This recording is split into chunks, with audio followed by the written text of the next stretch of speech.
We'll do it live! Fuck it! Do it live!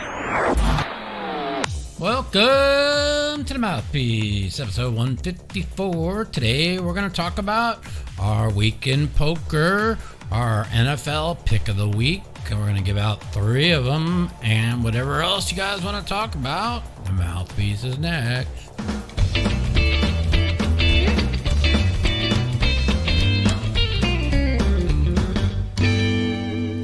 What up? Welcome to the Mouthpiece. Well, we were having a great week playing poker, and I just lost 7,000 right before we got on the air. I jumped in the game, and I think I punted 7,500, but then I got it all in on the turn for 22,500. I got 11,500 in with jacks on a deuce 6-6-10 board against jack 10.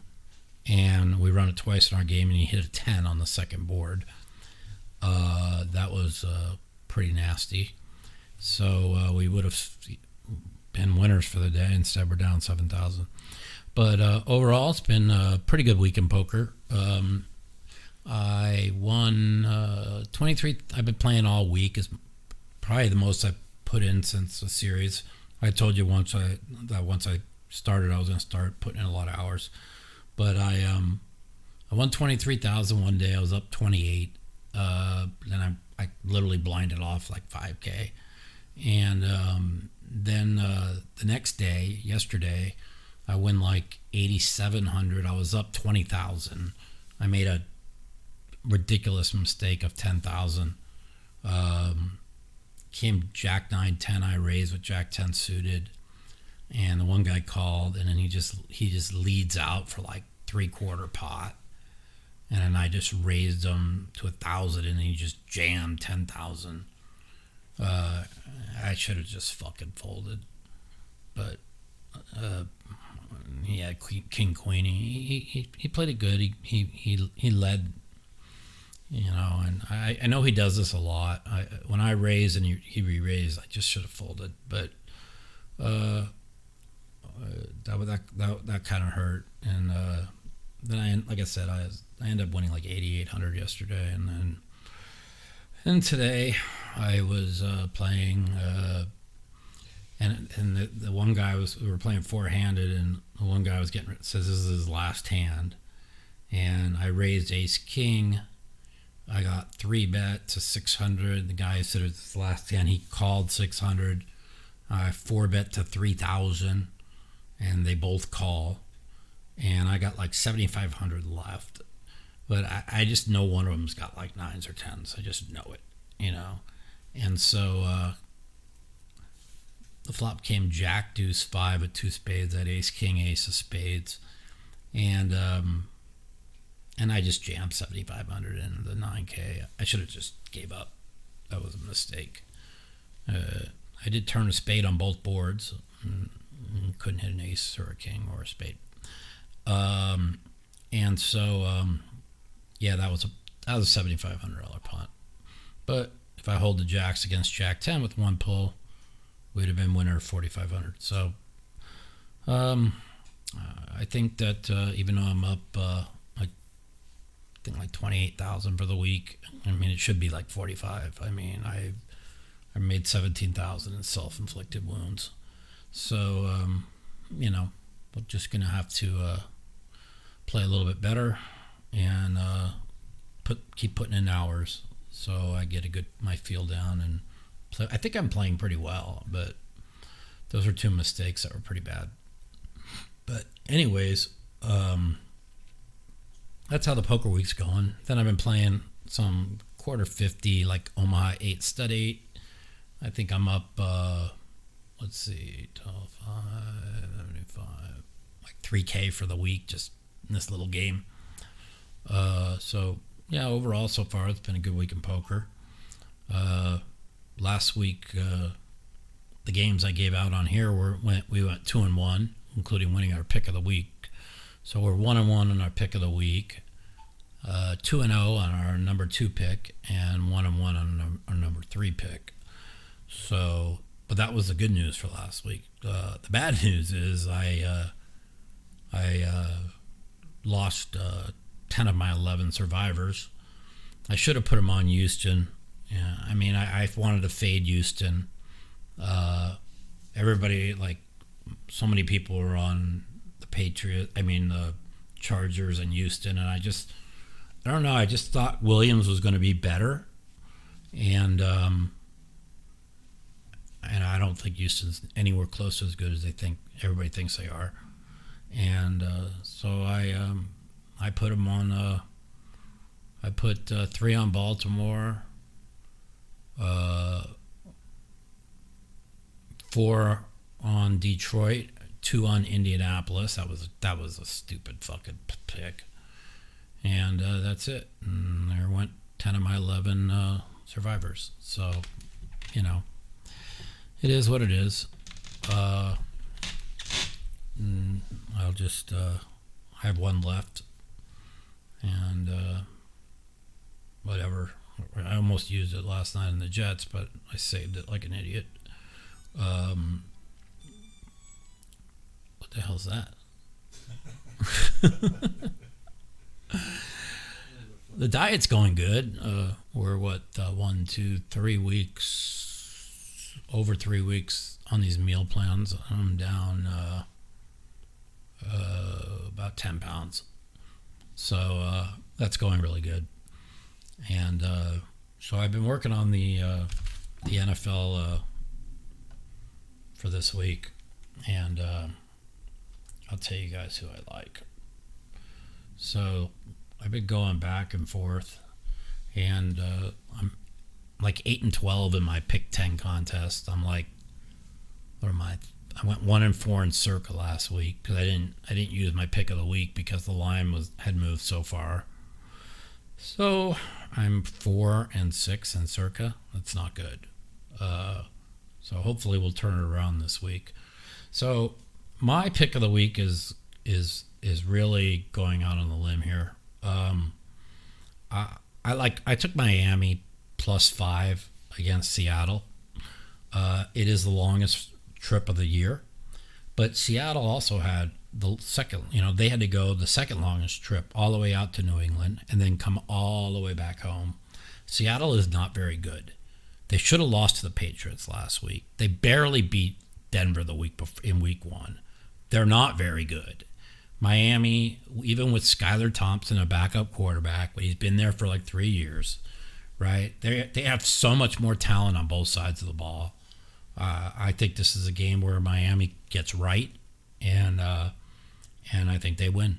I think they win outright, to be honest with you. So my pick of the week is Seattle, +5. And I know it's gone down to 4.5 in some spots. I still feel I hate getting the worst of the number, especially when it's open 6. But I really kind of like Miami this week. And then my number 2 pick of the week would be the Tennessee Titans. They should be 2-0. Will Levis has given away both games. The Packers kind of went all in last week with Malik Willis, and they won 16-10. And they had 13 in the first half. They couldn't get a yard in the second half. The Titans are much better than their 0-2 record. I do not believe the Packers could win back-to-back games with Malik Willis. And they got the Vikings on deck next week. So, even though they want to win this game, they're not going to, Love's been practicing. He's not going to play. They're going to give him an extra week to recover and face the Vikings next week. And I don't know. Will Levis makes some great throws, and then he makes some bonehead mistakes. So that's my number 2 pick is the Titans. My number 3 pick is I wavered many a times, but I'm going back with the Vikings +2 against Houston. Houston's going out on the road. I don't think they're anywhere near as good as I just don't. So I feel pretty confident this week on my picks. I really like Miami a lot, and I also like Carolina, but the line had moved down to 5 and moved back to 6. And when the line moves like those, I usually stay away from it. And I've already gone down with Carolina in weeks 1 and 2, so they can go suck it. But it's a good spot for them. Vegas coming off the win over the Ravens, and now they come home with the Browns on deck next week. And I don't know if Vegas is good enough to lay 6 points to anybody. And Carolina's trying to win, or they wouldn't have benched Bryce Young for a guy who's 37 years old. So that's all I could say there. So, yeah. So my pick of the week is Miami. I took +5.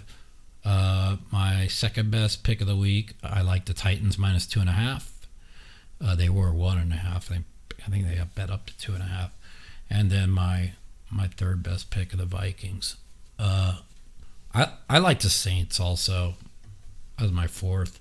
I went back and forth between. I know that people will say, well, the Eagles, they're so. I think the Saints are for real. I think the Eagles' fucking defense is a sieve, and I don't know if they could emotionally get over what happened to them last week. That was truly a game where they couldn't lose unless the coach gave it away. Yeah, Barkley didn't have to drop the ball, but I mean, come on, man. That was you run it twice in a row, dude. You run it, and then if you don't get the first down, you push it, and the game's over. And if you don't get it on those 2 plays, they got to go 65 yards in 55 seconds to get in the field goal range with no timeouts. Come on, man. Throwing the ball is ridiculous. And gave him an extra timeout. I mean, it's so stupid. Anyways, so, yeah, that's my week in poker. That's my pick of the week, my 3 picks. Number 1, Miami. Number 2, Titans. Number 3, Vikings. So we'll see what happens. Hopefully I'll do better than I've been doing. I hate the fact that I have 1 survivor left, and I have 20% of another guy who has 4 left. So, but pretty disgraceful, kind of depressed actually about it. Let's see what's going on. I'm trying not to talk politics. Yeah, I mean they both blew the game. I mean Detroit I had on same with the Ravens. I mean Detroit I had on like 5 survivors. I mean I just didn't think they'd lose. I knew they were going to play way better, which they did. And the coach gave away the 3 at the end of the first half, and they became the first Detroit team in 40 years to be in the red zone 6 times, 7 times, and not score a touchdown on 6 of them. I mean, they were just abysmal. I mean, like they had 3 red zone drives at the end of the game, but they wouldn't have needed to be in that spot if they would have made the field. They didn't leave the field goal in the field of the first half. So, yeah, it is what it is, man. It is what it is. I really like Miami. I think they win outright. I think Seattle stinks, and they were gifted the game by the Patriots. Well, not really gifted. I mean, they blocked a 40-yard field goal, and Patriots would have been 2-0. And you saw how horrible the Patriots were last night. And they're not a very good team. And Seattle is just, I know I'm right on this. I really do. So we'll see.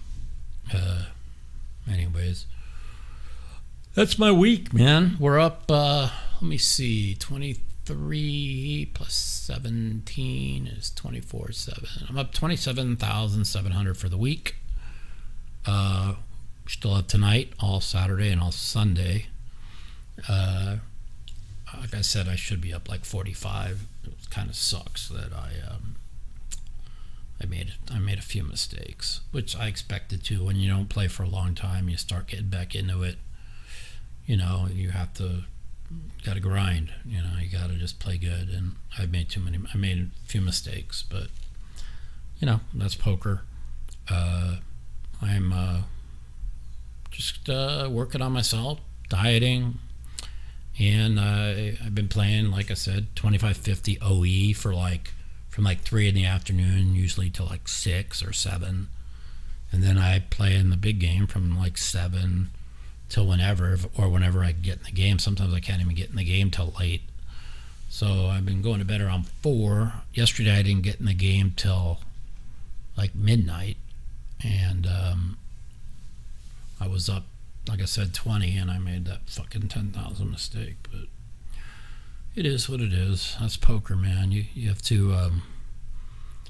to be honest with yourself when you make mistakes. You can't just always blame bad luck. Yeah, I got unlucky with the jacks versus jack 10 for 11,500, and but it doesn't. The thing is I lost 7K today, and I gave away 7,500 with ace king shove, which was stupid. So that's just taking accountability when you make mistakes. So I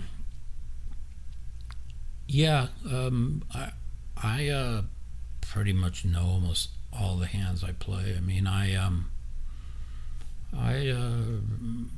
know I'm playing well because the hands that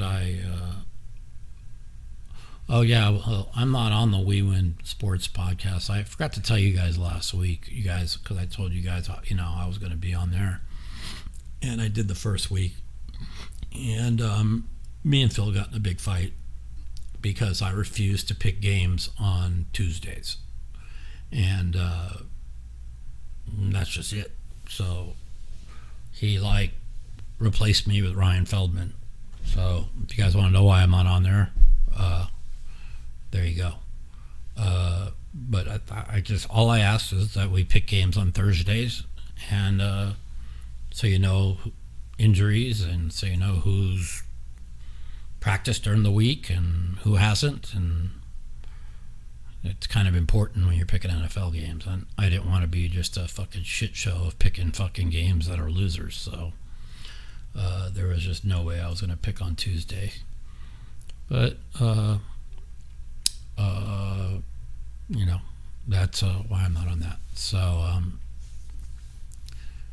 there's some people that pick on Tuesday if they think the line's going to move. Like I really wish I would have took Miami on Tuesday when it was +6, or there's a couple others that have moved also. The Rams were getting 7.5, now it's down to 6.5. The Rams have massive injuries, but Frisco's got no C-Mac or Debo, so I don't know, man. That game there is weird. I kind of like Arizona a little bit +3. Detroit just, I don't know, man. I think they're really good, but they're 1-1. They could be 0-2 real easily. They could easily be 2-0 real easily, but I don't know, man. Arizona looks good. They look really, really good. Yeah, it's just I just couldn't pick. I have too many things going on. I study these things. I listen to podcasts. I look at the injury reports. I really try and pick winners, and I just can't do it on Tuesday.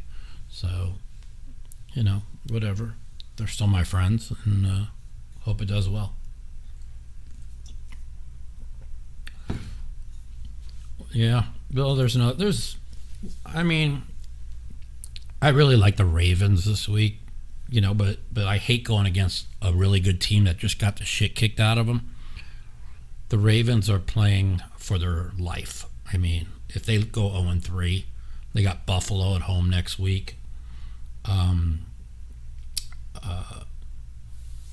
I don't know, man. They might not be very good. I mean, to blow a 10-point lead to the Cowboys is pretty tough. The thing is the Cowboys could start 1-2 and lead the division.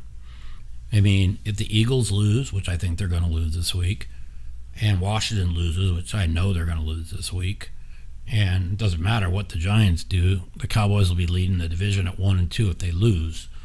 If the Ravens lose, it's game, set, and fucking match for them. So I really kind of like the Ravens, But the thing is you got to be. The one thing I learned about the NFL, because all the money I lost back in the days, is it's a week-to-week league. So you don't go by what you saw the week before. You know what I mean? And it's real easy to say, oh my God, Vegas beat the Ravens, and now they're only 5 over Carolina. Well, they're up to 6 now. But like Carolina, as bad as they've looked, I mean, they're definitely trying to win, or they would not have benched Bryce Young. That's the bottom line. So I'm going to put him in my pick'em. So these are what I have in my pick'em. And I've got my top pick, like I told you, Miami. I've got the Titans as my second best pick, and then I'm gonna probably change this. I have the Vikings as my 4th pick and the Saints as my 3rd pick, but I'm gonna probably switch that.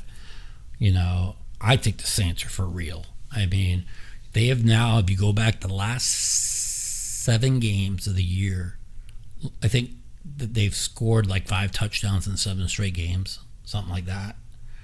The Eagles' back-end defense sucks. Their run defense sucks. I mean, Atlanta gashed them on the ground. So I don't know. I don't think much of the Eagles. I think the Saints win, but I could be wrong. You got one team blew a game on Monday night, the other team crushed somebody, and then they just lay an egg. That's how the NFL works. And so many of these games, they come down to fucking inches and just ridiculous coaching mistakes. Tampa Bay, I mean, Baker looks great, but this is a come flat spot. I have, so those are my top 4. Then I have, let's see, what do I have? I have Carolina as my 5, my 5th best pick. I have the chalk Cincinnati as my 6th best pick, which I might change because 7.5, laying over a touchdown in today's NFL is insane. But I know Cincinnati's coming to play, and Washington scored like 1 offensive touchdown in 2 games. Right? I know it's a square play. They're 0-2 and laying 7.5. But I think I have a stat on that. Teams that are 0-2 and laying more than a touchdown are some ridiculous fucking number. I think they're like 17-9 versus the spread. So I kind of like them. It's a chalk play. Then the next one, I took Atlanta plus 3.5. Then what was my other one? The Ravens minus 0.5. Denver plus 6.5, and the Colts 1.5. The Colts I might change. I might change the Colts to the Jags. The reason why is the Colts have looked terrible. Their run defense looks awful, and DeForest Buckner's out. And when he went out last week, they just got gashed. And the quarterback of the Colts, Richardson, doesn't look any better than Williamson does, and he's actually younger than Williamson. So I'm gonna probably get off that Colts. That was my number 10 pick in my pick 10. Anyways, we could open up the phone lines and see what you guys want to talk about. And yeah, let's do that. The Mouthpiece. If you'd like to take part in our phone call segment, you can give us a call at 702-329-0480. And if you're a snowflake or a pussy and you don't want to talk to me, you can email me at mouthpiecepodcast@gmail.com. Also, follow me at the Mouth Matusow on Twitter for times that our call-in segment will be live. 702-329-0480. Give us a call. Love you too, buddy. Talk about poker. We're going to talk about NFL. Talk about college football tomorrow. Talk about politics if you want. I really don't want to. We've got, 6 more gross weeks of politics and division and bullshit. So, and lies and bullshit. So, but if you guys want to talk about that, we can. I'm really feeling good. I'm up, let's see. Since the World Series has ended, I am up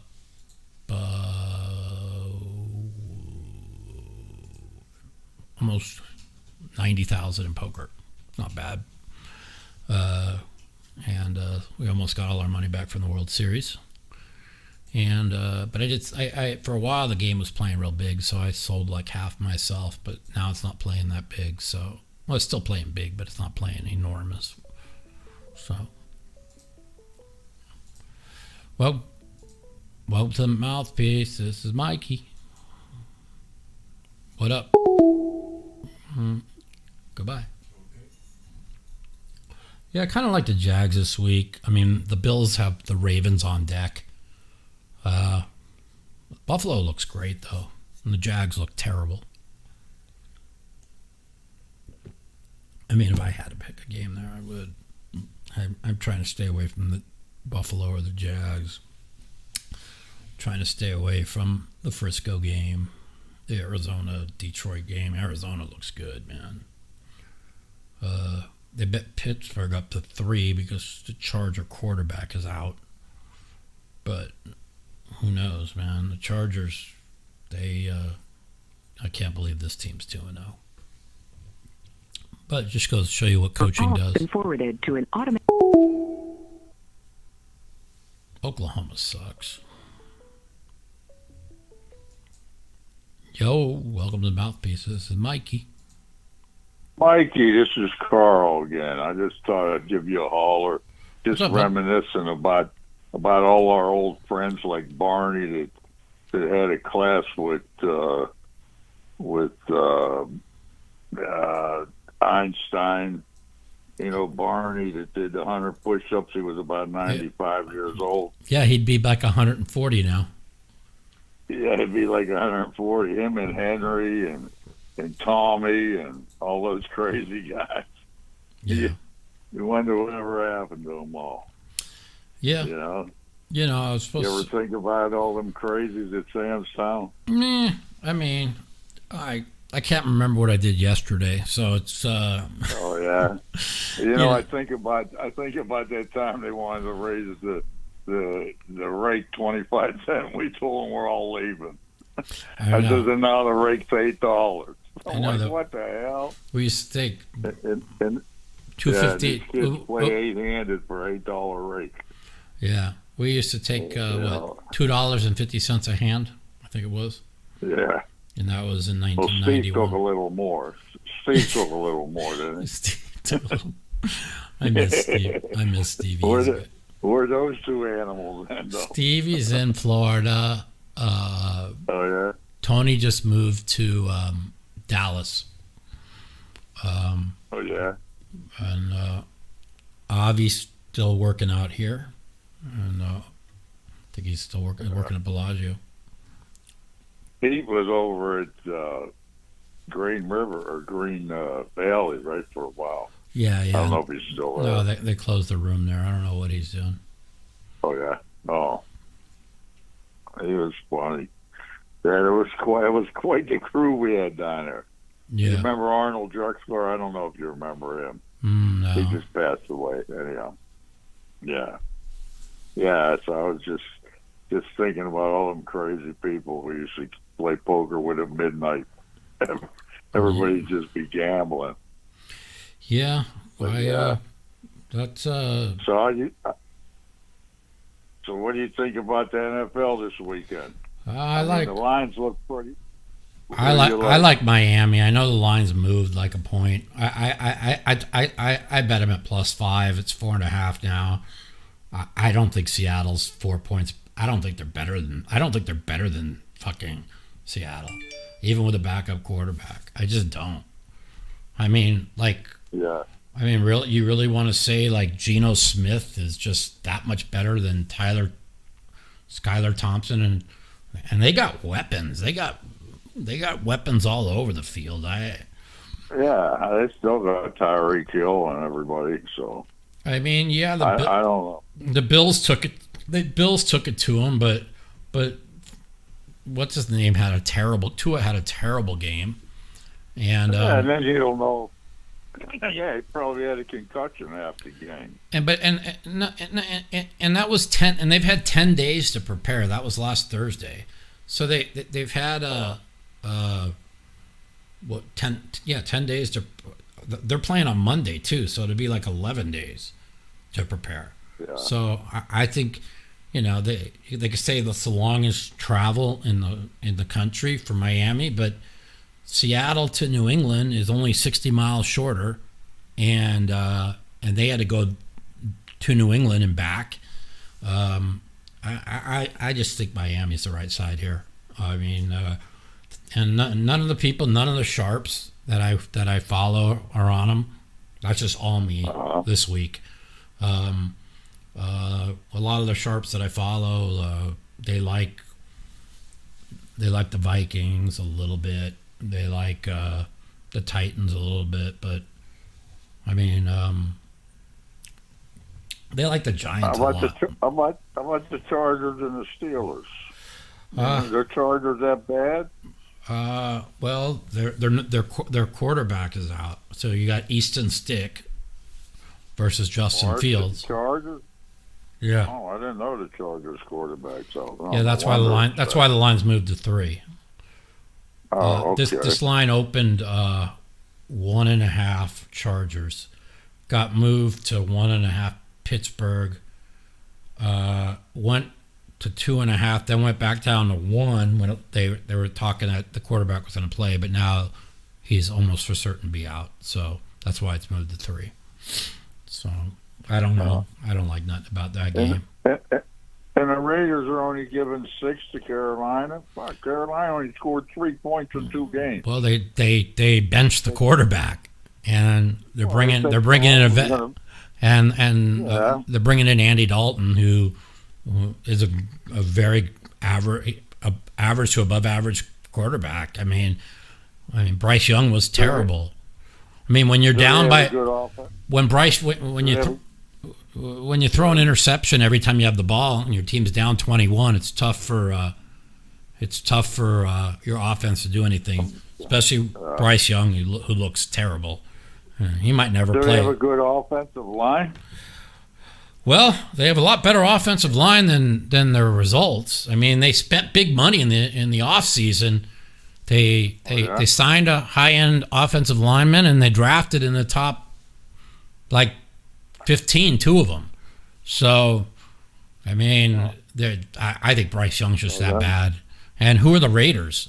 The Raiders couldn't score against the Chargers. The Raiders should have lost last week. They were gifted the game. Who are the Raiders to lay 6? No, I mean, they aren't nobody, but Carolina's really bad. Well, I mean, I know they changed quarterback, so they might be a little better. A little better? They're going to be a lot better. Better? A lot. Yeah, they're going to be a lot better.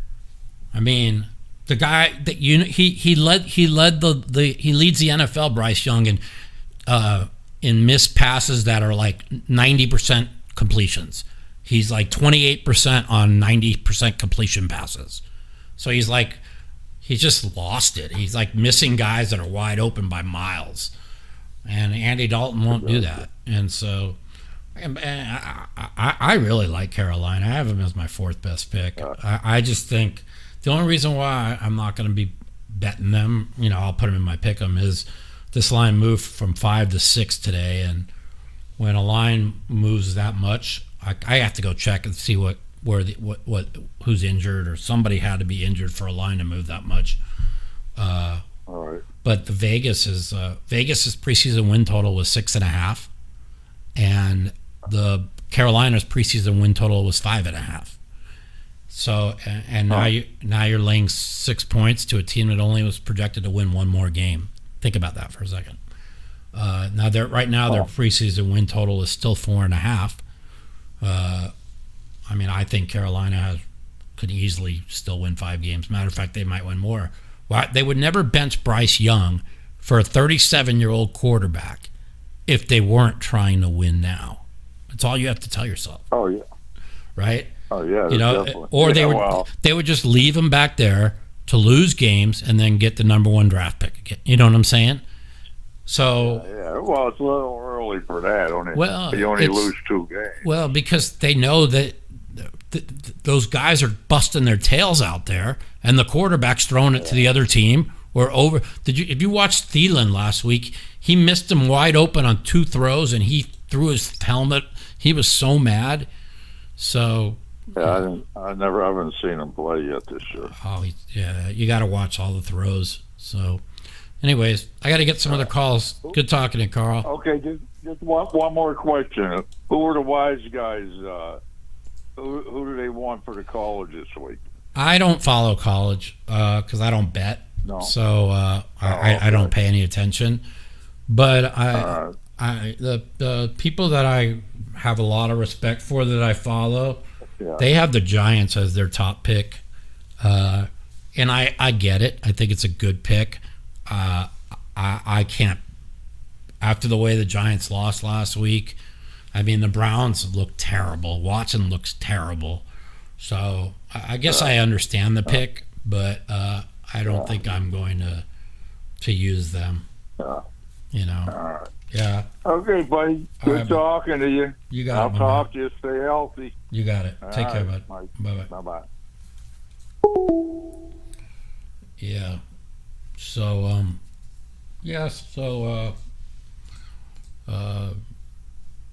some of the sharps that I follow like the Giants as their best pick, and I get it.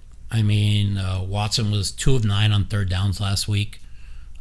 They scored 18 points, basically 16 on offense. Watson looks terrible. They're still missing 2 offensive linemen, and you're getting 6.5.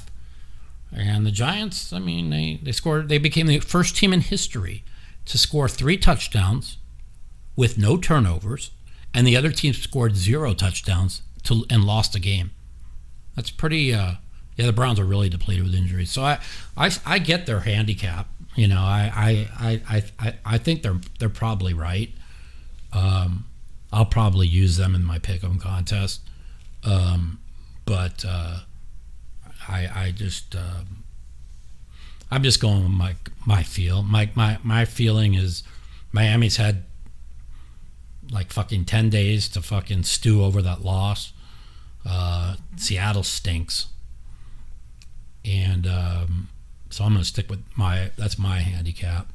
And like I said, and I there's no way Malik Willis. Now the only thing about this Malik Willis game is Packers against Titans is he was the quarterback of the Titans, and last year they let him go. He was their backup, and he played for a while. I think he started the first 3-4 games. So no, the first couple games. So it's kind of a revenge game, but I don't know. The Titans are 0-2 and gave away both games. Literally gave them away. I mean, they spent a lot of money in the offseason on their offensive line. They signed a lot of people. The Titans are supposed to win a lot of games. What? Oh, what's up? Welcome to the Mouthpiece, Mike. What's up, Mike and Gypsy Frank? How are you? What's up, buddy? How are you? Good, man. At the carnival with my kids, and if it's loud in the back, I'll get off. Can you hear me? Yeah, I hear you. What's been going on? Not much, man. I seen you were live. Figured I'd call in, say what's up. Yeah, how's poker going? So I really scaled back. I quit for a week, deleted everything, haven't played. When there were a few bigger tournaments that were on, I logged on and I made 3 final tables, 1 win so far. So nice. Plus like, well, because you were playing too many hours, dude. It's just like, especially when you have a family, man. You gotta just put your family. I was playing nonstop every day and like fucking multitasking too. And it's just like I'm trying to 4 table on that Club GG app, and then do 2 other games at the same time. It doesn't work. No, dude. Like on Saturdays, I play in this quarter 50. They Omaha 8 stud 8 game, and they usually get like 3 games going. So I play three at a time for like 3 hours or whatever. But like I never grind like that. Like I'm just playing it to keep my mixed games solid. You know what I mean? Right. And I'm up. Let's see, I'm up 8,000 in 2 weeks. So solid. You know, it's like you pay your bills, you know, and then put in my 3-4 hours in the big game, and that's it. You know, it's like I feel pretty good with. I made some mistakes this week. I think with the cards, the way they've been good to me, I should be up like 45,000 instead of 27. But you know, listen, you make mistakes and you move on. You get unlucky, like I got unlucky today for 11,500 with Jack 10 versus Jacks. Got it all in on the turn of Deuce 6 6 10, and on one of the boards he hit a 10. You know, and so that nothing you can do about it. Yeah, but you turn the page and you just go to the next hand. One of the biggest things people that probably we talked about it last week, I think, is stewing over bad beats and tilting. You just move on to the next hand, you know? I agree, and I scaled back on playing as much PLO, so I initially played Hold'em my whole life, mainly tournament format. Yeah.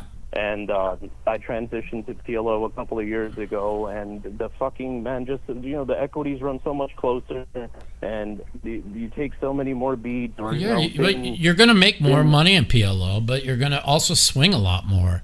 And that's the thing. I hate the swings anymore. I don't know. Just as a kid, not having responsibility, being broke didn't bother me. Being an adult with a family and responsibility, I can't fucking do that shit anymore. Exactly, dude. That's like why I don't play full time. You know, I mean, I could sit there and I used to play 8 to 16 hours a day every day for years. You know, even back when I started playing again after Black Friday. I played from 2 in the afternoon to 2 in the morning, 5 days a week, you know, for like 2 years. It's like, it's just not, I can't grind like that anymore. It's like, I'm fine, you know, if I run bad. It takes a special person for that shit. You know, when you're younger, you want to prove to everybody how good you are, and you want to fucking put in the hours, and you want to move up, you know, but when you get older, it's like, you just, there's so much more to life than poker, and it took me 49 years to figure that out. Like everything was about poker up until like the last 7 years. You know what I mean? You know. Well, one thing I could say that's benefited my No Limit Hold'em tournament game is playing PLO. It might not sound like that makes sense, but I always had that monsters in the closet syndrome, worried about, well, I got 18 bigs here. I'm just going to wait for a better spot. And, like, now just, like, having so many fucking gamble spots in PLO, I just been stuffing it in people's faces. And, like, fuck it, if they got it, they got it. You know, like with my ace-X suited in position, rejamming and stuff, like on a rejam stack. Yeah. And I've been fucking raping. Well, you know, that's going to work until it doesn't. It works until it doesn't, exactly. But you know, I was watching some of the Poker Ghost stuff this week, final tables, and I mean, I watched Isaac Jackson just limp shove 37 big blinds with ace-6 offsuit. And then I watched... Probably not advisable, but... And then I watched him jam. I watched him jam 21 bigs with the 6-10 of spades right into the guy in the big blind who called him with the ace-6 of diamonds, and he He made a flush. He open jam, so it folded to him and like the small versus big, and he open jam 21 bigs. Yeah, with 10-6 of spades, and Yeah. and then he got called by ace-6 of diamonds, and he made a flush. I mean, the thing is if you jam and get called, I mean, you're what? Still 35%. Well, let's say guy has ace king in that spot. And He did. Ace My six or whatever. Yeah, my friend had ace king in that spot, and Haxton flopped a 6 and busted him. It's really not as horrible as it sounds. No, because you're still like 30%. You know, in almost every hold'em. Yeah, I think you're like 30-something%, like just under 60-40 in that spot. I mean, like ace-6 offsuit versus ace king is probably is 3-1 dog, but I mean, you know, if it's suited, then it's like 30%, and I mean, almost every hand you get called with, unless it's a big pair, you know, you're not that bad. I mean, I guess that's what they think the thought process is. I don't know. Yeah, you still have equity. Like, I always remember this, like, my backer back in the day when I was playing, like, jamming weak aces in those spots. Like, if they don't hold the ace, even if they have kings, you're still 30%, like, ace deuce versus kings in one of those spots. Yeah. So it's like, I mean, still a decent amount of equity. I mean, especially with the big blind ante, you got to remember. So it's basically, there's 2 blinds in there too, but I mean, they've ran. He wins every fucking tournament. So, you know, they obviously know something, or he just runs like God and knows something. But I hear you. I don't know. I play No Limit a lot like Phil does. You know, just kind of like I'm not afraid to blind down and then pick my spots to blind up. You know what I mean? That's the only problem I have with Phil's game. Like, I don't like the idea of having 7 bigs and raise folding in spots like that. You can never raise fold with 7 bigs, dude. You just can't. Like, he just does weird shit like that, because let's just say he gets down to 3.5 and he gets aces and doubles. Like, okay, now you're back in the same spot. What are you going to do? Yeah, that's Phil's biggest problem. But he won't listen to me. So, you know, like, even when I got down to 3.5 bigs after I took a pretty bad beat in that closer, right? Now I jam the jack 9 and I run right into 10s and I hit 2 jacks, right? So now I was up to 7 bigs, and then I really never was it. Then I just moved in a couple times and got it up to 10 bigs, and I sat between 5 and 10 bigs for like 6 hours, you know. And you could do that, you know. That's one thing about. That's where patience comes in, for sure. You know, I watch people just jam small, like they have 12 bigs, and it gets blinded, like folded to them in a small blind. They just jam every single time, and I don't know. Whenever I jam, they just call and I just lose. So I don't know. Well, that's a bad mindset. A lot of people, like, I found myself doing that. If I bought in early into a tournament and I have 50 bigs or whatever, and I lose a hand and I'm down to like 18 or something, I'm just like, oh, fuck this, get it in. Which, you know, to me, but the thing is if you look at these Poker Go final tables, the chip leader has 27 big blinds. I mean, exactly. They played 20 big. So like, why are you ever shoving 20 big blinds? You know, like. The only reason I could see shoving in those spots, like if I. Yeah. Like, you know, get in, they'd only be intimidating me, like trying to take away their playing edge, because I'm going to make more mistakes post flop and post turn. But other than that, I don't see any reason to do shit like that. Like the people that like when somebody opens and they have like 10 bigs, right? Somebody opens like under the gun +1, and then they just jam the 2 5s or the 2 6s. It's just, I always just throw them right in the muck, and I think I'm right. So Well, you could muck there, but I also like a stop and go in that spot too, because if you get a favorable flop, like a 7-8-9 flop, or something that's not queen, jack, ace, king heavy, you could jam in that spot, and they have to fold their ace, queen, ace, kings in that spot when you have five. And what do you do when it comes just like, and you have sixes and it comes jack 10 deuce, and they just put you in? Yeah, that's a tough one there. Right. What do you do when it comes queen high, king high, ace high? You see what I'm trying to say? It's like, what flop are you looking to get with fives or sixes? You're looking to get deuce 3-4, 3-4, 7. You see what I'm saying? It's like, that's, yeah. It's a catch 22. I agree. I stop and go with nines, tens, and jacks all the time. I've been late registering these tournaments online too. I realized like I don't have patience as I did when I was a kid to sit there and fucking play with 1,500 blinds, playing 200-300 big blinds deep. So I've been late registering, shooting 3 or 4 bullets at the tournament, trying to run up a stack if I double, and play. Dude, that's what Phil does. That's what Jesse Leonis does. That's what. There's a big edge in jumping in a tournament with 70% of the people out. Yeah, especially in no limit where you could just 20 big blinds. You could just fucking pick up one hand and double, and you have the same amount of chips a guy who played all day has. Someone that's been playing 3 hours, exactly. Correct. It was good talking to you. You too, good luck, buddy. Man, hope you run good. You too, man. All right, have a good one. Later. 702-329-0480.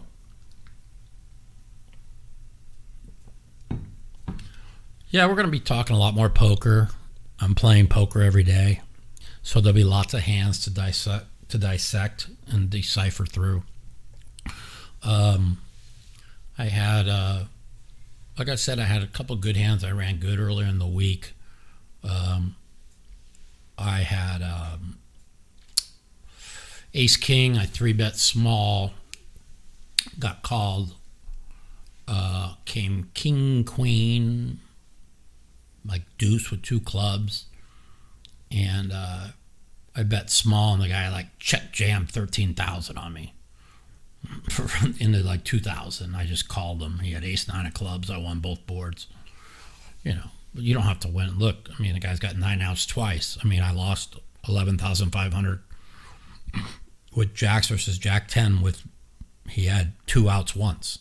So, that's poker.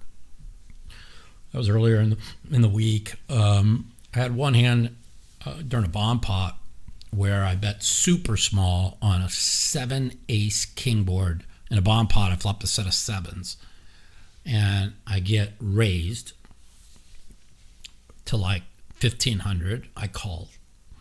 Now the turn card comes a heart, and now the guy bets like 2,900. I call. And the river comes a blank, and now the guy bets 5,000. And I just don't believe he check raised a flush draw in a bomb pot.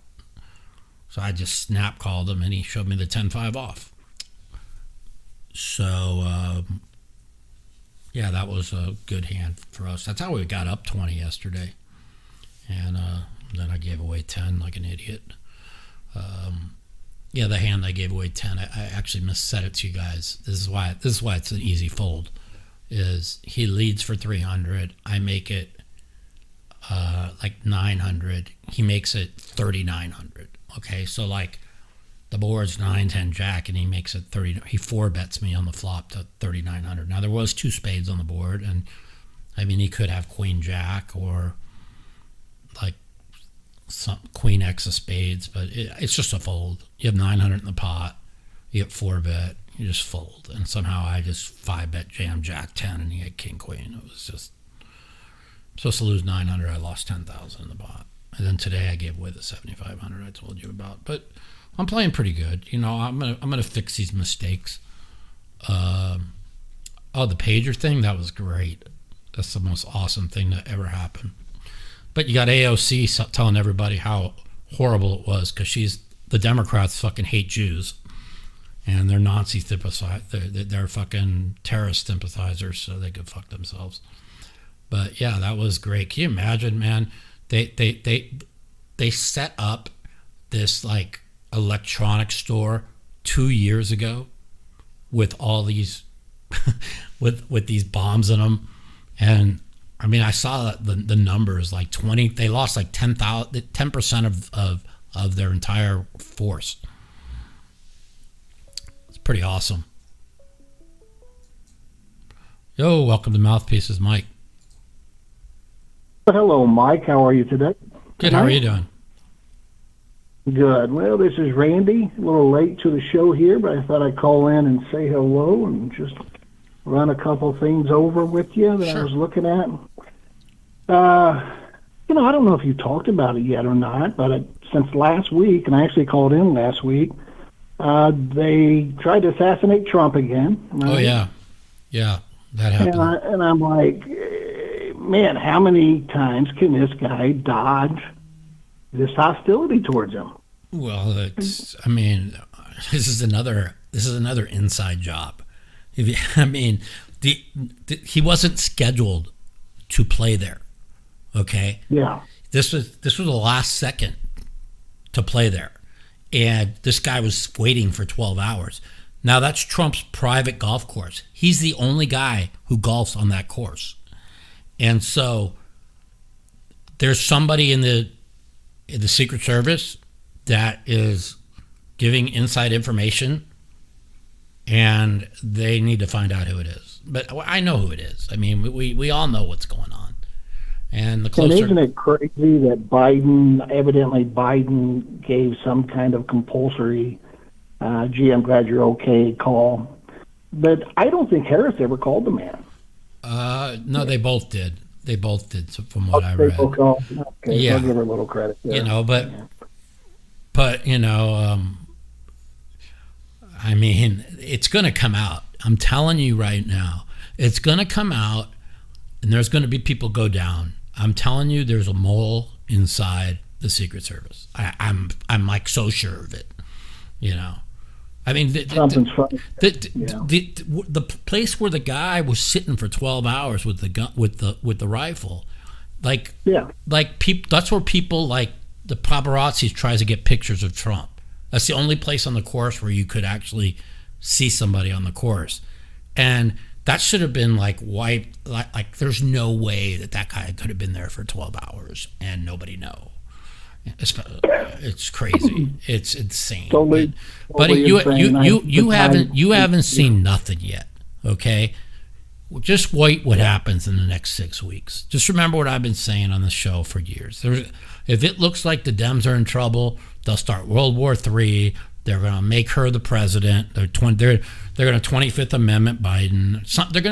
If it looks like they're going to lose, if it looks like it's really super close, they won't do anything. But they have internal polling, and I, as much as an idiot as Trump is, you don't understand how much I hate him. But we're not voting for Trump. We're voting against them. So. All right. You can't vote with emotion. If you vote with emotion, Kamala is the most perfect person in the world. She's going to do this for you. She's going to do this for you. She speaks how much she cares about you. She could give two fucks. Yeah. But well, she's not for me. I mean, I was all in for DeSantis. When the day he said I'm not in anymore, then I went to Trump. But and I'll stay with Trump. I'll vote for Trump. Because I don't want that wacko. You think about this, too. I mean, you remember when those 6 Jewish hostages over there in Gaza, they found them all shot in the back of the head? Yeah. Well, she calls over to the families. Well, that's a good thing. But she doesn't talk to them. She has her husband, Doug, talk to them. Now, who's he to get involved in official State House business? I just think she's just the height of incompetence. She's very incompetent. She's probably, she's not going to be running the show. Like Biden's not been the president for 4 years. He's not done nothing. It's whoever their masters are that they answer to is running the show.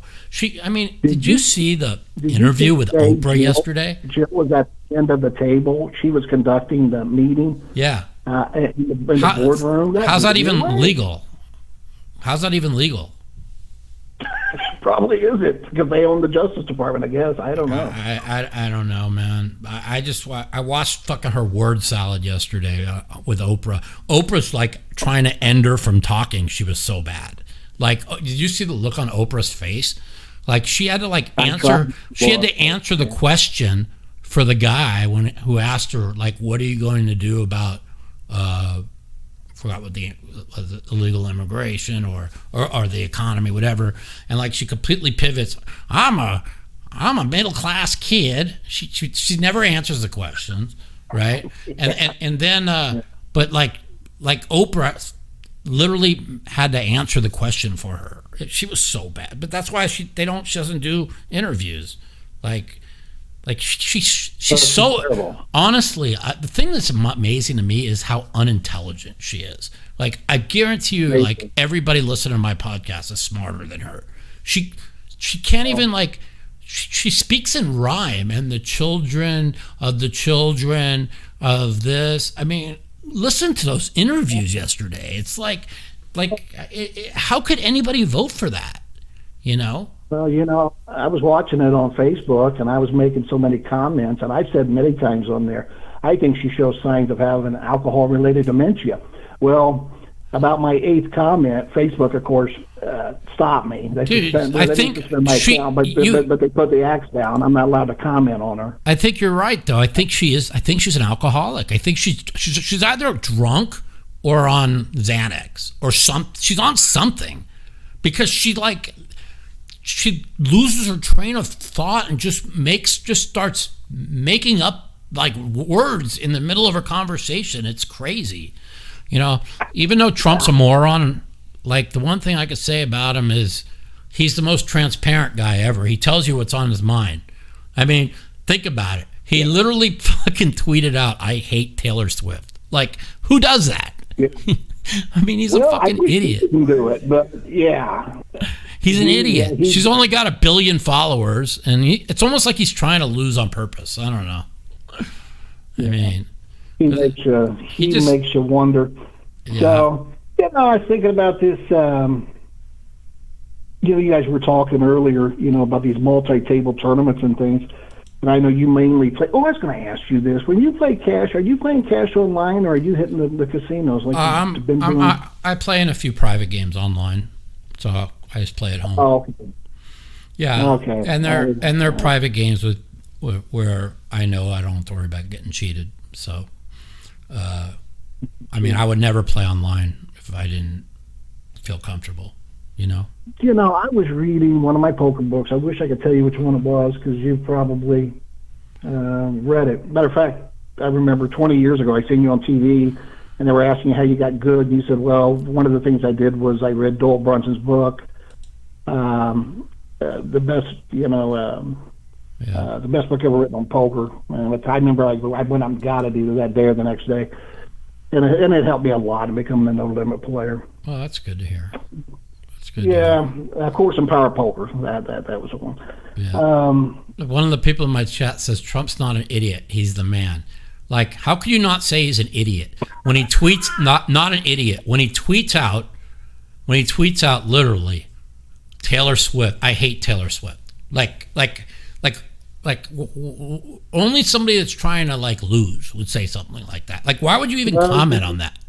Yeah. Mike Pompeo finally said he's going to back him, and he came out and said, even though I called you and he listed 7 names, I'm going to drop one of them. Yeah. And we all just don't understand that. I don't know that anybody else could understand that. Well, the thing is, what it is narcissism. Okay. If you understand the mental capacity of narcissism, you know exactly how to get under that person's skin. The fact that somebody with 1 billion followers, whatever 500 million followers endorse the other person, it's like it eats at him. Just like when she said at the debate, "Oh, I heard people leave your rallies early." She knew that would get under his skin, Yeah. Yeah. I mean, but listen, I'm with Trump. I'm with Trump too. You know, I know how evil the other side's policies are. I know what they're doing to this country. I know how they're trying to censor free speech. I truly believe there won't be free speech if she wins. Okay, she's a far left liberal. This is not your fucking mother and father's Democrat Party, you know. Well, and yeah, listen, the way you look at her, and when the richest man in the world, who every single thing he's ever touched has turned to gold, tells you you will not have free speech, and the country's going to come will fall into tyranny if she wins, believe it. Okay, the guy was a Democrat, far left Democrat his whole life. He voted for Biden in 2020. What do you think? All of a sudden he just became a right winger? No, he knows what's going on, and the country better wake up to what's going on, because these people are tyrants. I mean, look what they did during COVID. Look what they did with the vaccine. They fired like thousands of military people for not getting the vaccine. You know, look what they've done in Brazil. Look what they've done in Europe, right? If you like a Facebook post, they could come to your fucking house and arrest you. In Britain. And they do. And they do. And if you don't think they're going to come, that's what they're going to do here, you got no idea what's going on. Because I know what's going on. Yeah, I think Harris is worse than. I think Harris is worse. I think she's worse than Hillary. I would vote Hillary over her. Yeah, I would too. Yeah, Hillary's at least Harris. See, Hillary is all American. She's just not what I stand for. Right. Harris, I don't know. I mean, her father's Jamaican, and he's a trained Marxist, a Marxist professor. I know. But people don't do their homework. Like every single policy that she ran on in 2019, now she's changed her mind in everyone, because they're far left policies. And like, you could look it up. Her father's a Marxist economist. That's how she's going to run the economy. And all you people that are poor, you're going to get poorer with Kamala Harris in office. You'll see. And then they'll be like, well, but he's not mean. She's not mean like Trump. Think I'm voting? I'm not voting for Trump. I'm voting against her. That's it. Yeah, I'm voting for my freedom. Exactly. Because, like, you know, it's not about that. It's about the Twitter files showed you what they are. The fucking Biden White House had thousands of people taken off Twitter and their free speech rights taken away because they didn't like what they were saying on Twitter. They are trying to control the information. They've done it their whole lives in the media. And now that the media is free speech on X, they will take out Elon, and they will take out X if they win office. You'll see. You know, Mike, that story that came out here 4 or 6 weeks ago, Biden and Harris went to the major banks and asked them to provide the names of all the people in the memo section that had either put MAGA or Trump donation, because they said they were going to use that. I remember that. To search for terrorists. Yeah. Now, you tell me how scary that is. And I think someone from, yeah. So, then at Biden, he got laughed at all. That's no laughing matter. I mean, that is Gestapo going door to door. I love when they say, Trump's going to give tax cuts to the wealthy. You know that 70% of people, it used to be 30% of the poor people voted Democrat and 70% of the rich voted Republican. Now you guys could go look it up. You could Google it. 70% of all Democrat donations are from the ultra wealthy, and 30% are from the poor. It flipped. It flipped like 4 years ago. Okay, 5 years ago. Yeah. And so that's why do you think so many big Democrats are becoming Republicans? Because the Democrat Party is the party of the rich now, and the elites, and big pharma, and military-industrial complex, and wars. And the other party is the opposite. Now, I think the GOP is fucking evil too. So, but I'm just saying these are just facts. You know, these are facts. And just what you just said about the 30% of the wealth being Democrat Republican, and 70% being Democrat. And you could look. These are not made up. These are not made up figures. You could go look it up. Anybody could go look it up. You know, go look at 70% of all the donations to the Democrat Party are from are from millionaires and billionaires, and 30% from poor people, and it's the opposite on the other side, and it flipped. And like RFK said, it's like a renaissance in politics right now, and I'm all about healthy kids too. I mean, that's why when I went on this diet when RFK endorsed Trump, because he's all about health, and I had no idea all these toxins that were in our food. Like, I had no idea. I just ate whatever. I thought when I ate a chicken sandwich, I was eating a chicken sandwich. I had no idea all the fucking gross pesticides and poison that they put in our food, you know. And so, you know, plastic has been showing up in some of the brains of autopsies. Yeah, on autopsies. How scary is that? Listen, it's not a coincidence that when I was born, I got 6 vaccines. I think it was 4 to 6, right? The autism rate was like 8%. Now you get 72 vaccines, and the autism rate is 40% or higher. I think it's 40, 45, some ridiculous 40%. I think I'm not positive on this. So you guys could check, you know. So you know me, you know, and I heard that's when I started eating good. Childhood has skyrocketed over the last, over the last several decades. Well, the fact that when they let like pharmaceutical companies advertise on TV, that's like before you didn't even know what medicine, right? You went to your doctor, he prescribed medication, and you took it, right?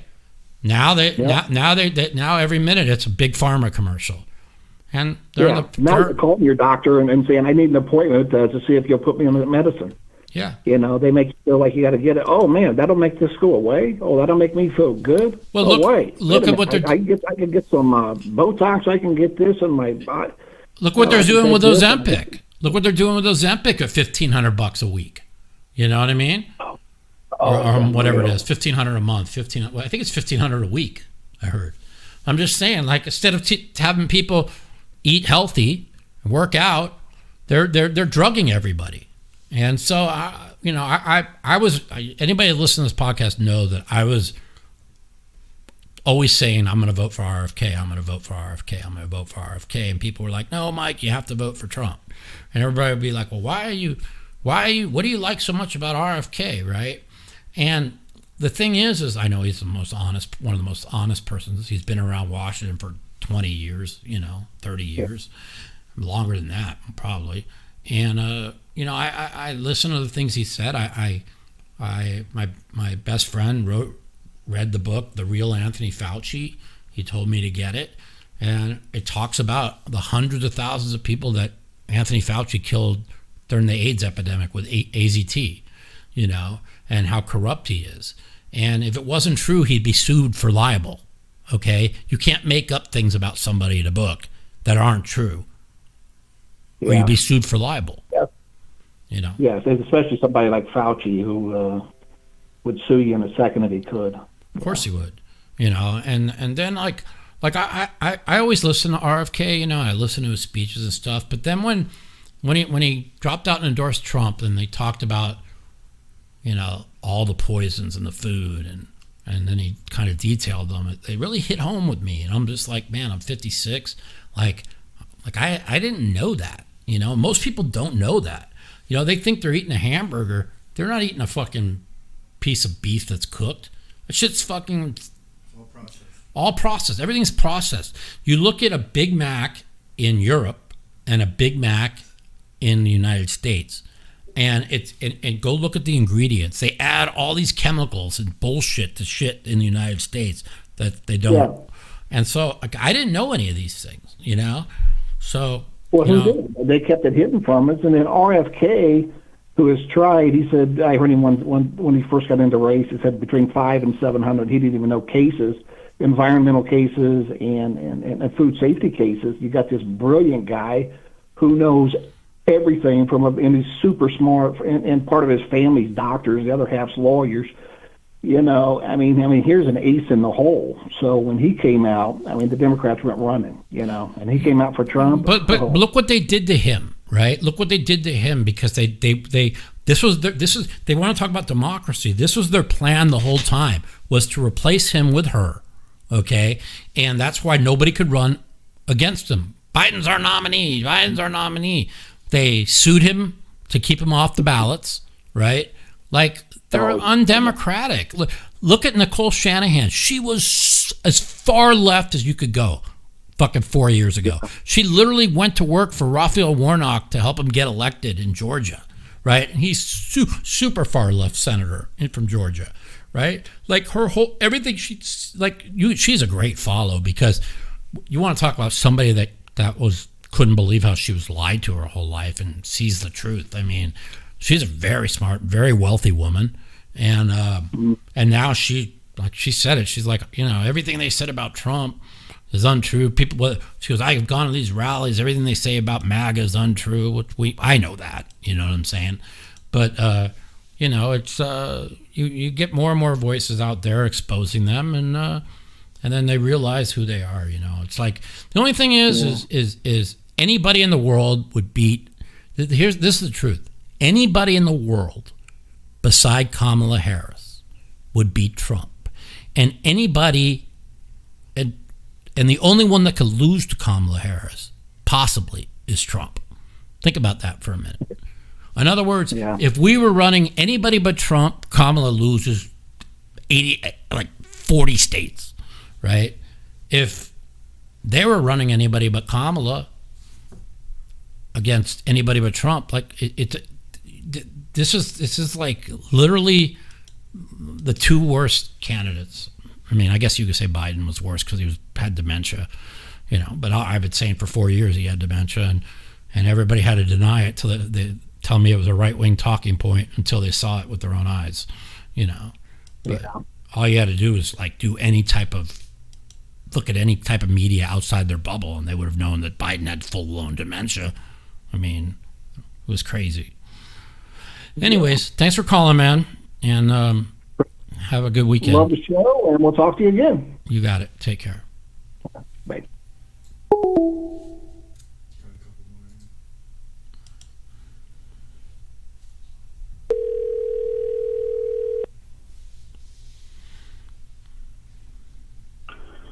Hello. What's up? Welcome to Mouthpieces, Mike.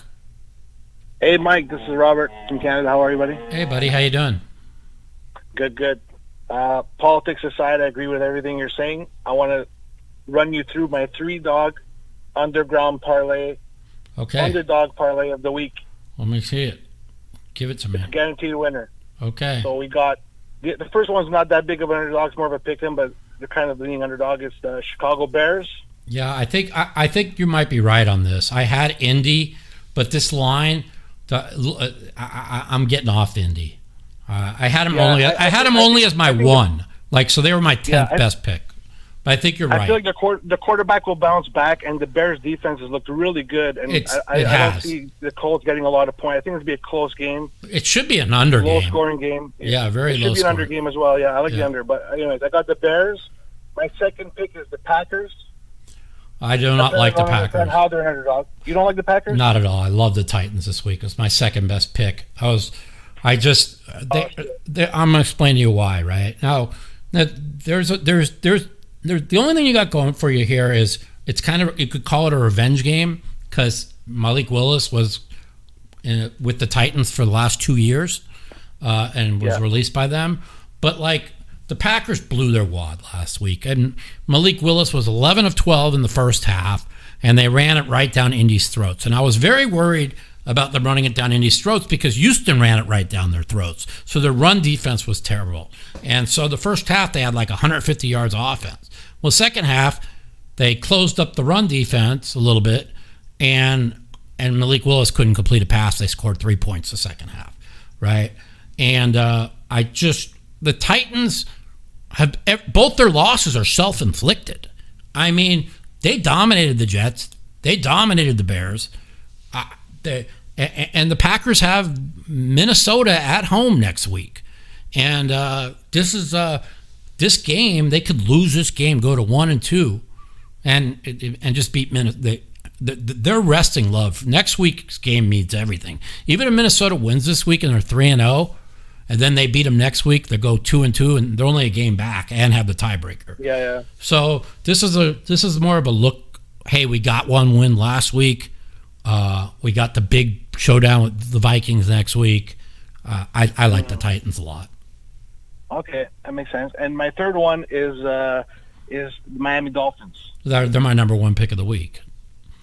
I like them a lot. I think we're getting them at a good line because they're underachieving, and I think Seahawks have been overachieving. Not even overachieving. The Seahawks suck. They won by 6. I think they suck. Yeah. They won by 6 at home against a horrible Denver team in Week 1. Then they went across country. My pick of the week last week, the Patriots, or actually it was the Vikings, but my number 2 pick was the Patriots. You guys all listened, and if they don't block the 40-yard field goal, they lose that game, and the Patriots would have been 2-0. And now they're like, well, Miami's making the longest trip of the year, okay, to Seattle. Well, the second longest trip of the year, which is 60 miles less, is Seattle and New England and Seattle. So they basically went back home, and Miami's had 10 days to get this quarterback ready. 10 days. Yeah. And Miami has way more talent on every skill position. So they're my pick of the week. I bet 2,000 on them plus 5. Oh, nice. And it's down to 4.5. I would grab the 4.5. I think I wouldn't bet it at 4, but I would definitely take the 4.5. So yeah, it's a 4.5 right now. I'm also teasing a 16 teaser. I'm going to add those 3 that I have as my underdogs on the teaser. As well as 3 teams I feel cannot lose this week, which are the Bengals, the Ravens, and the 49ers. I'll kind of feel like it's a kind of must-win game for those 3 teams. The Bengals were my pick of the week, by the way, to start off. And then the couple sharps that I follow were on Washington. And then it's tough to lay 7.5 in the NFL, but I think I like them on a teaser. I'm using them in my last Survivor pick. Nice. And how's your Survivor going in? I lost 10 of my 11 picks last week. So. Oh shit! How many did you buy to start the season? I had 9 at Circa and 2 at this other site. So I tried to fade Houston because I knew Houston was going to be the second most popular, which they were, and I knew Baltimore would be chalk, and I just felt Baltimore having the Cowboys, the Bills, and the Bengals that they had to fire against the Raiders. They had to play. They had to win that game, and I mean they were 90% to win the game and lost. It's crazy. I know. So I went with the chalk. Sometimes you have to go with the chalk, right? Like. Most weeks where if my gut tells me that this could be a good game, like I hated the Chargers last week and they won easily, right? And I knew the Chargers, Houston, and Baltimore would be the top 3 picks, and I thought Baltimore was the safe bet, and I was wrong, in Survivor. So for sure. But I mean Cincinnati demolished Kansas City last week and found a way to lose. So yeah. I like Cincinnati. The Ravens are, again, in another must-win game. I mean, they play home versus the Bills next week, and then they play on the road against Cincinnati at the following week. So this is a must-win game for the Ravens. And I don't think Dallas is very good anyways. Hey, Mike, I got to go because I'm picking up somebody here, but thanks for taking my call. Wish you the best, and I'll call you next week to celebrate my win. You got it. Good luck. Good luck. Bye-bye.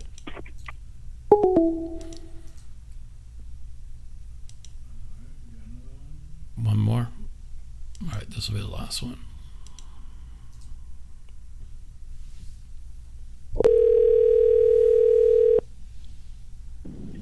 Hello? Yo, what's up? Welcome to Mouthpiece. This is Mike. Hey, Mikey. What's up? This is Doug from Toledo. What's up, buddy? How are you doing?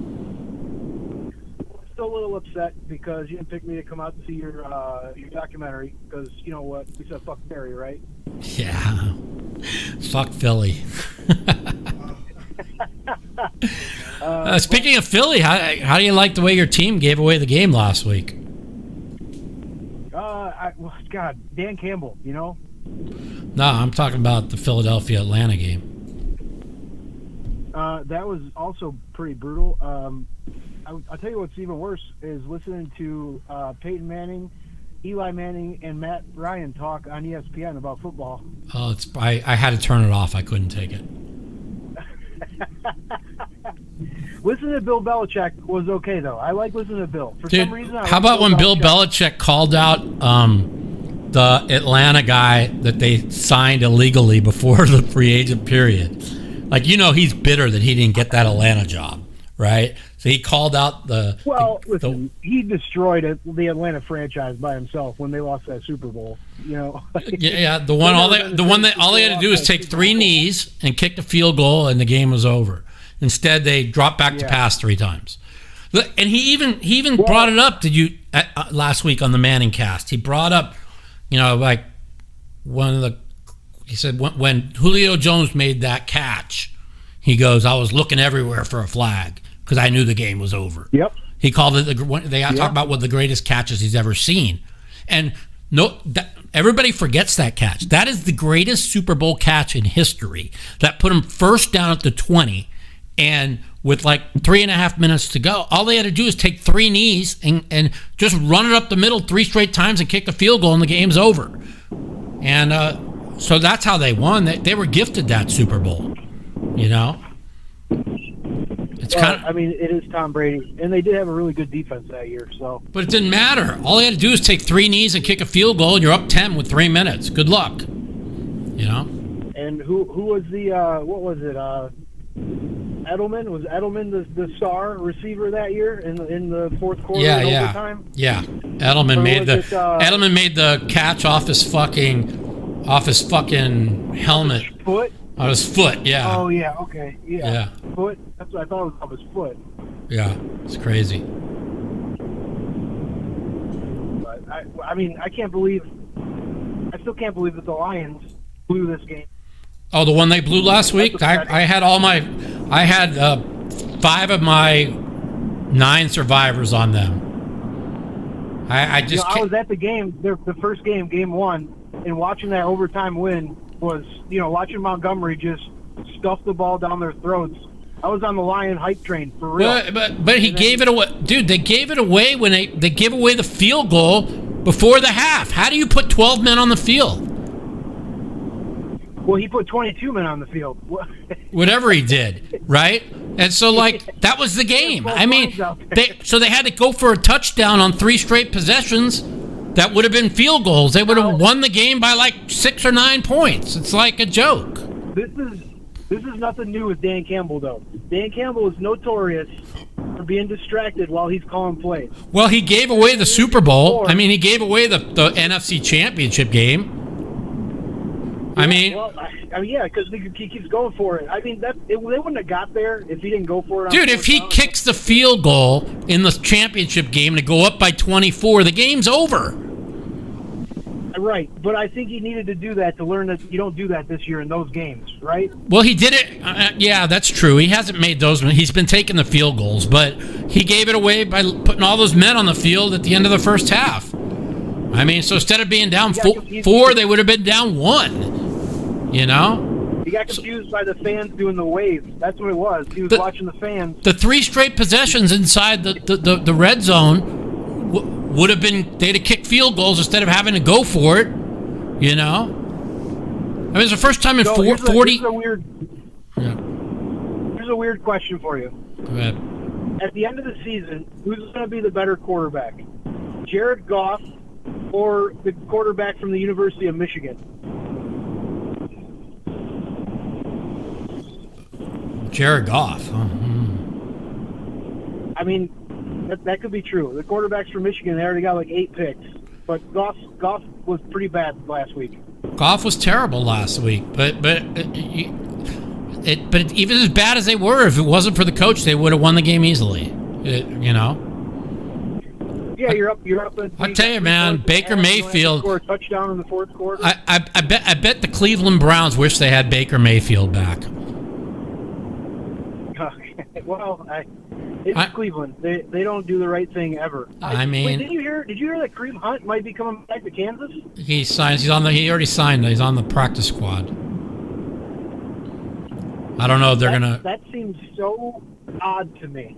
Yeah, that's. I mean, they need somebody. The thing is, I don't know how they're gonna run the ball with no Pacheco, and Atlanta. They carved them up on the ground in weeks 1 and 2. Philly carved them up on the ground. I don't know, man. Barkley's really good. This right?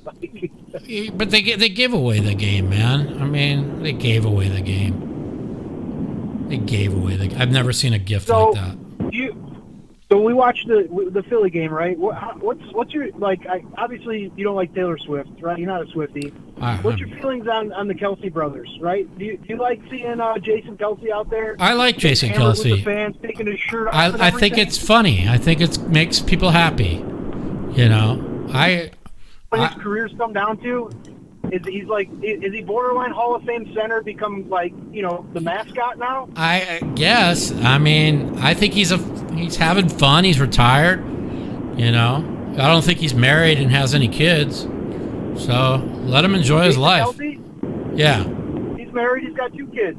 Oh, well, then I don't think he should be taking off his shirt and belly bumping at people on the pre-games. The perfect Philadelphia role model, if you will. Yeah. Well, I hate Philadelphia, so it is what it is. Yeah.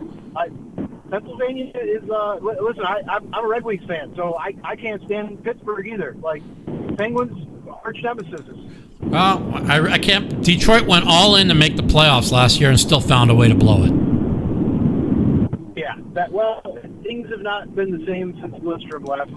I mean, you were in the Final Four of the NHL playoffs for 15 years in a row, so you were pretty spoiled. No, it was 20. Yeah, they had that 27-year playoff run. Yeah, so you were pretty spoiled. Just like the fans of Vegas, when reality hits, they ain't going to know what hit them. Yeah. It's, well, that's what sucks, too, is because, after Lindstrom left, they had so much talent from the farm teams. The Grand Rapids Griffins, and Advocator and Dylan Larkin's still there. It's like a waste of talent, Those guys are so good. Yeah. They just trade him away for nothing. Eiserman's there. I thought that would really help the team out, but I guess he's only limited to what he can do. Yeah. All right, my man. Well, I appreciate the call. Have a great weekend. Yeah. And I'll talk to you next week. Go Lions, go Blue, and fuck Ohio State. I like USC. I think this is a down year for Michigan. The USC defenses look great. They lost 44 starters. Yeah. I mean, I can't even believe they were ranked number 9. I mean, this was supposed to be a down year. They said of all the teams, number 9 because they had 3 guys come back on defense. That was it. Yeah, but in the preseason, they said team most likely to miss the college football playoff, ranked in the top 12, was Michigan, and Florida State ain't gonna make it, and neither will Michigan. Definitely. All right, man. Have a good one. You'll see 3 loss teams in the playoffs. Take care, Mikey. Take care, my man. Later. All right, so once again, I'm going to give you guys my pick of the week, which is the Miami Dolphins. The line's 4.5. I still take the 4.5. I took 5.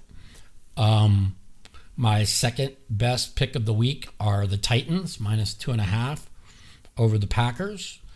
And my third best pick of the week are the Vikings at home against Houston.